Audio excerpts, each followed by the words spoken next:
De nouveaux détails, Alexandre, sur le référendum de 1995. En fait, c'est un peu une bombe là, qui est à la une du journal ce matin. Et j'ai très, très hâte de t'entendre là-dessus parce que tu es un acteur, bien sûr, très important de ce référendum-là de 1995. Dans une entrevue exclusive accordée au journal, l'ex-ministre fédéral de l'Immigration, Sergio Marchi, affirme que Jean Chrétien lui avait demandé d'accélérer les demandes de citoyenneté dans les mois qui ont précédé le jour du vote. Une opération secrète qui visait à permettre à davantage de nouveaux arrivants de voter.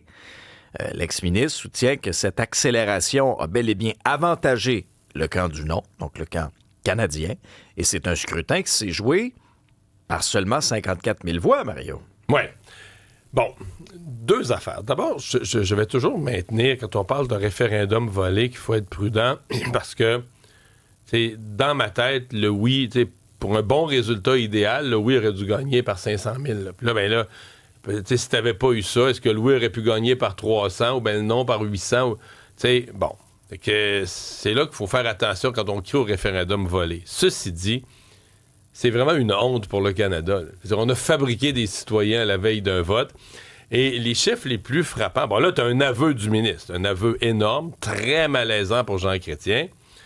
Mais quand tu dis que le mois d'octobre 80 ou de septembre, dans les mois avant, plus septembre ou les mois de l'année 95. Puis là, tu compares avec 2 ans avant l'élection du PQ. Un mois versus un mois. Combien de nouveaux citoyens t'accordent la citoyenneté? Parce que le ministère, là, chaque mois, accorde la citoyenneté des nouveaux immigrants. C'est 400 % de plus. Pas un petit peu plus. Là. 400 % de plus. Même plus que ça, 400 quelques % de plus. C'est difficile. Tu sais, c'était déjà difficile de pas penser qu'il y avait un mouvement, mais là, tu as le ministre lui-même qui dit « J'ai eu la commande ». Et là, quand tu vois le récit, les fonctionnaires qui restaient le soir, qu'on travaillait, qu'on faisait du temps supplémentaire, puis tu regardes comment les services sont mauvais au Canada, la fonction publique, puis tu dis « OK, quand c'était pour fabriquer des citoyens, fabriquer des voteurs à la veille du référendum... » Alors, on était efficace. Curieusement, ça marchait, là. Ah oui?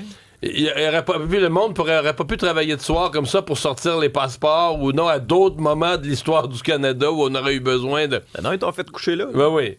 Fait que, tu sais, c'est assez insultant, mais ça va alimenter le mouvement souverainiste, c'est sûr. Une espèce de confirmation dans le mouvement souverainiste que le Canada... Tu sais, c'est comme une honte pour le Canada. Le Canada, à un moment critique de son histoire, là, fabriquait des voteurs. Puis je serais curieux de savoir, parce qu'il y a quand même beaucoup qui retournent dans leur pays, beaucoup de gens, de citoyens. C'est-à-dire que probablement qu'il y a des gens qui ont eu la citoyenneté à la sauvette, à toute vitesse, par les fonctionnaires pour voter non au référendum. D'après ça. Puis genre, 1 an après, finalement, ils n'ont pas aimé ça le Canada, ou ils n'ont pas aimé ça Montréal, ou sont allés vivre à Toronto, Vancouver, ou sont retournés dans leur pays d'origine. Fait qu'ils sont venus voter non, puis ils vivent même pas, je veux dire, la conséquence du référendum, ils n'ont même pas vécu au Québec après. Fait que ça, on va d'ailleurs parler à Normand Lester, le journaliste d'enquête qui s'est énormément intéressé là, aux tricheries là, du camp du non à l'époque. J'ai hâte de l'entendre là-dessus.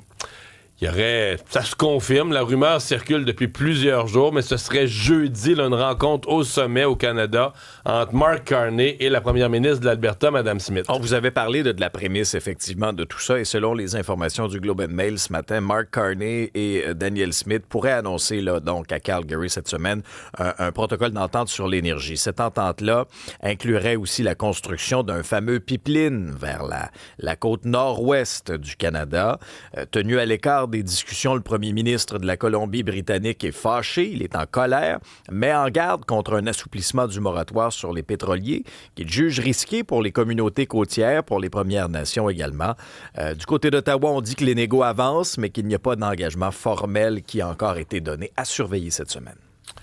Et une 3e saison pour une série Les Armes. Les Armes, série militaire, à tous ceux et celles qui adorent cette série. Je fais partie de ces gens. J'adore cette série.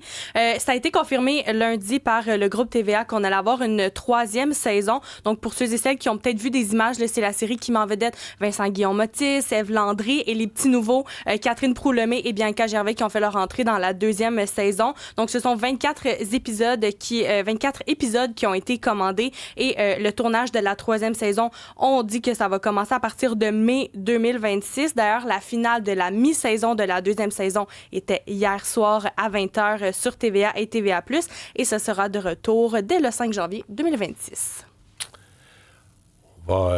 Météo? Météo, ben oui, une petite météo, pourquoi pas. Pour ceux et celles qui n'ont pas encore quitté la maison, là, c'est assez doux. Ce matin, là, on va atteindre un 6 degrés pendant la journée. Ça va être généralement nuageux, par contre. On dit qu'il y a un 30 de probabilité d'averse pour ce matin, mais ça devrait se dégager par la suite. Mais ça va quand même rester nuageux. C'est, je te dirais, le calme avant la tempête. C'est ça, là, ce qu'il faut. Demain, c'est de la pluie pour le sud du Québec, mais ce qu'il faut vérifier, c'est plus au nord. Là. J'ai l'impression, Abitibi, Saguenay-Lac-Saint-Jean, il y a comme une bande de neige importante. Ça pourrait tomber demain. Mais je voyais que même aux États-Unis, vraiment, il y a un gros système dans des régions montagneuses. On s'inquiète pour les voyages de Thanksgiving. Aux États-Unis, présentement, Mario, là, ce que je vois, c'est de la grosse pluie. Là, mais c'est une grosse cellule qui ne fait qu'augmenter. Mais là, c'est sûr qu'avec les températures un peu plus frisquettes qu'on peut avoir ici, c'est sûr que ça peut devenir de la neige, effectivement.